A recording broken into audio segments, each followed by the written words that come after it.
ఒక చిన్న గ్రామంలో రామయ్య అనే పేద రైతు ఉండేవాడు. అతనికి చిన్న పొలం, ఒక ఎద్దు మాత్రమే. కాని అతను చాలా నిజాయితీ గలవాడు. ఎవ్వరికీ చెడు చేయడు, ఎప్పుడూ అబద్ధం చెప్పడు.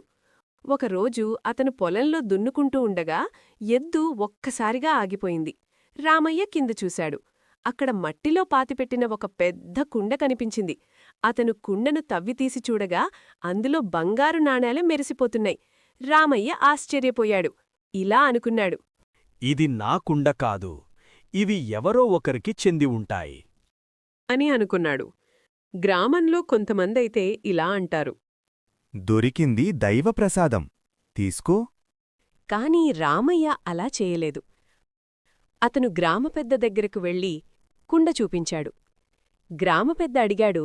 రామయ్య, నీకు దొరికిన ఈ బంగారాన్ని నువ్వు దాచుకోవచ్చుగదా, ఎందుకు తీసుకొచ్చావు? రామయ్య ఇలా సమాధానమిచ్చాడు. ఇది నాది కాదు అన్న భావన నన్ను బాధిస్తోంది. నేను తీసుకుంటే అది దొంగతనమవుతుంది. గ్రామపెద్ద అతని నిజాయితీకి ఆశ్చర్యపోయాడు.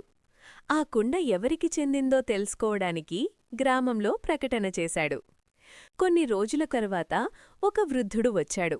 అతను కన్నీళ్లు పెట్టుకుంటూ చెప్పాడు. ఇది నా తండ్రి కాలం నాటి సంపద. నేను భూమి అమ్మే ముందు ఇక్కడ దాచాను, తర్వాత మర్చిపోయాను. పరిశీలించగా అది నిజమే అని తేలింది. ఆ వృద్ధుడు రామయ్యను చూసి అన్నాడు.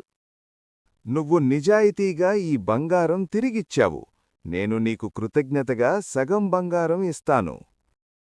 కాని రామయ్య అంగీకరించలేదు. నాకు నా కష్టార్జితం సరిపోతుంది అన్నాడు. వృద్ధుడు మరింత గౌరవంతో అన్నాడు.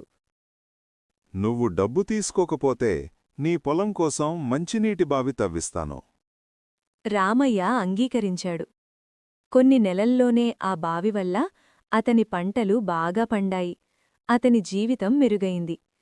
గ్రామంలో అందరూ అతన్ని గౌరవించసాగారు. పిల్లలు కూడా రామయ్యలాగా నిజాయితీగా ఉండాలి అని నేర్చుకున్నారు. ఒకరోజు గ్రామపెద్ద సభలో ఇలా అన్నాడు. సంపద కంటే గొప్పది నిజాయితీ.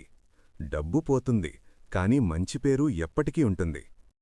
రామయ్య చిరునవ్వుతో నిలబడ్డాడు.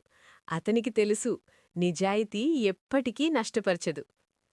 నీతి: నిజాయితీ ఎప్పుడూ మనకు మంచే చేస్తుంది. డబ్బు కంటే మంచి పేరు గొప్పది.